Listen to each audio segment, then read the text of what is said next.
waxaan rabaa inta aan ka bixin hal fariin kooxdan argagixisada ee al-shabaab inaan fariin u diro. dabcan waa dad Soomaali ah oo qabaa'ilka iyo ummadda Soomaaliyeed ee dhibaataysan ka dhashay. waa dad islaamnimo sheeganaya iyo muslim inay yihiin. waa dad shareecadii islaamka inay raadinayaan sheeganaya. waxaan rabaa inaan ugu baaqo inaysan carqaladayn deeqa u socda deegaamada gacantooda ku imtixaanan. fariintaas waxaan rabaa inayn gaarsiiyo.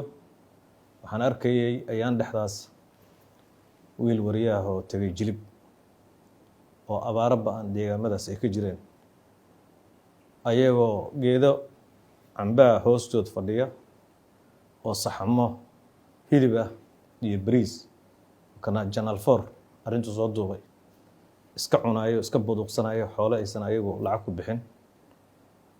ummad ilaahay oo baahan ay waliba filim noocaas u soo bandhigayaan niman tumankooda intaa la eegayo maad kartay ka mid ah. waxaan rabaa inaan ugu baaqo hadday shareeco islaam u socdaan umaba socdaan haddii dhiig Soomaalinimo uu ku jiro, haddii dadnimo yar ay ku hartay, haddii dadka Soomaaliyeed oo ay xoolaha ka aruursadaan oo ay maaragtay ku dhex nool yihiin ay ka naxayaan, waxaan ugu baaqayaa inay ka wareegaan deeqdaas oo aysan carqaladayn oo dadka waliba aysan qaadan dadka ay ku socoto loo fududeeyo. annagu dadka Soomaaliyeed waa isku qaymid, kuwa gudahooda ku jira, kuwa dibaddooda ku jira, kulli dee waa dadka aan u gargaarin oo gargaarka la rabo in loo fidiyo. marka runtii qayb ka mid ah barakaca iyo abaarahana kooxdaas aba ka mid ah. waayo dadkii wax soo saarka lahaay oo dhan ayay markay wax soo saaraan ninkii 10 kintaal soo saara 5 ka mid annagaa leh bay leeyihiin. xoog kumuusa bixin, ma maalgashan, beerta ma leh, lama waraabin ninkaa maskiinkaa. 5 markuu qaato ninkii maskiinka ahaa qarashkii ku baxay beertaas maba awoodi karaba. 5tii kale qarashkii inuu iskaga bixiyo iyo inuu cuno iskuma keeni karo. waxay noqonaysaa marka inuu meesha ka barakaco oo dhulkiisa inta ka tago dhulka la tago.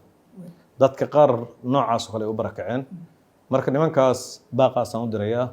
sanadkaana waxaa la ogaanayaa war nimankaas inay gafanayaal ummadda ku nool yihiin oo ummadda dhiigooda jaq markay dhibaataysan yihiin, markay waxaystaan xoolahoodii qaadanaya, markay dhibaato dadku qabaanna inta xero ku xiraysta dhahaya gaajo ugu baabaa dhexdeen.